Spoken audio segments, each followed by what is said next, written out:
Shalom saudara yang terkasih dalam Tuhan Yesus Kristus. Senang sekali bisa menjumpai saudara dalam GKM Menyapa pada saat ini.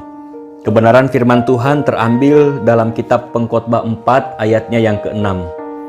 Pengkhotbah 4 ayat yang ke-6, demikianlah firman Tuhan. Segenggam ketenangan lebih baik daripada 2 genggam jeripaya dan usaha menjaring angin. Saudara yang terkasih dalam Tuhan Yesus, menjelang bulan Desember atau ketika bulan Desember seperti ini, konon katanya di kota Manado ada hewan-hewan yang sudah mulai mengalami ketidaktenangan. Salah satunya hewan babi. Nah, katanya kalau orang Manado membunuh babi tidak perlu memakai kekerasan, cuma diperdengarkan lagu-lagu Natal saja babi bisa langsung semaput. Saudara, itu hanya joke atau bercandaan saja. Tentu kita manusia diciptakan lebih mulia dari ciptaan lainnya. Kita diberikan akal budi, makanya kenapa kalau berbicara ketenangan, manusialah yang cenderung mengalami ketidaktenangan dalam hidup. Karena sikap tenang itu menyangkut hati dan pikiran serta perasaan seorang manusia. Hari-hari ini banyak orang yang sedang tidak tenang, memikirkan aspek finansial mulai tidak tenang, karena tabungan mungkin sudah mulai menipis ataupun mungkin sudah habis. Pengusaha deg-degan karena omsetnya baru naik 20% mungkin, sedangkan harus membayar supplier, membayar THR karyawan, dan lain-lain. Dalam rumah tangga pun tidak tenang. Anak-anak yang sulit diarahkan untuk belajar online, dan masalah rumah tangga lainnya. Belum lagi orang-orang tidak tenang dengan situasi pandemi yang ada. Keluar rumah khawatir, tidak keluar juga ada yang harus dikerjakan. Tambah lagi kalau melihat berita, lebih pusing dan menjadi lebih tidak tenang lagi. Ada berita kecelakaan, kejahatan, kriminal, politik, terorisme, dan sebagainya. Rasanya dunia sedang diliputi ketidaktenangan. Nah, saudara yang terkasih, kalau berbicara ketenangan itu memang mudah.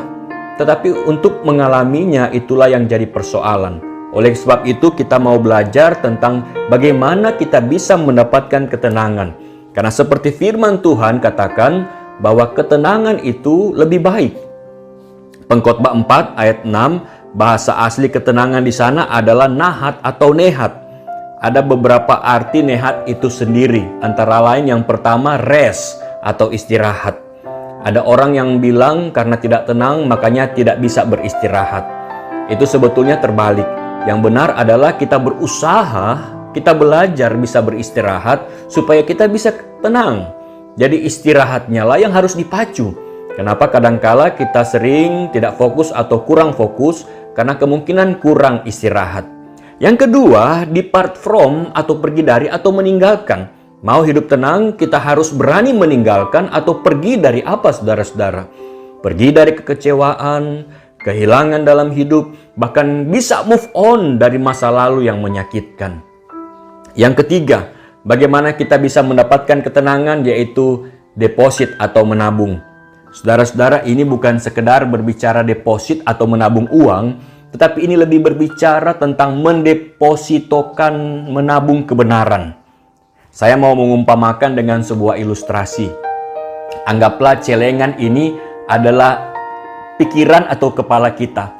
Kita mengisi semua dengan hal-hal yang buruk. Kartu merah ini adalah hal-hal yang buruk atau hal-hal yang tidak dapat membangun ketenangan. Itulah kekecewaan, kegagalan, kepahitan, berita hoax, dan yang lain sebagainya. Berbeda, saudara-saudara, kalau kita banyak menabung kebenaran atau firman Tuhan dalam pikiran kita. Ketika kita banyak menabung kebenaran, firman Tuhan, dan celengan ini kemudian ini dibuka, makanya banyak firman Tuhan yang terisi. Oleh karena itu, saudara-saudara, simpanlah banyak firman Tuhan. Isilah gudang pikiran kita dengan kebenaran, dan kita akan semakin dalam di dalam Tuhan. Oleh karena itu, saudara-saudara, saya mau beritahu bahwa hanya di dalam Tuhan kita bisa mendapatkan ketenangan dan damai sejahteranya yang sempurna. Kita mengisi pikiran kita dengan firman Tuhan, dengan kebenaran, dan itulah yang melegakan kita. Seperti firman Tuhan berkata, bahwa marilah kepadaku semua yang letih lesu dan berbeban berat, aku akan memberikan kelegaan kepadamu. Biar semakin kita dalam di dalam Tuhan, kita semakin hidup tenang dan penuh dengan damai sejahtera. Amin.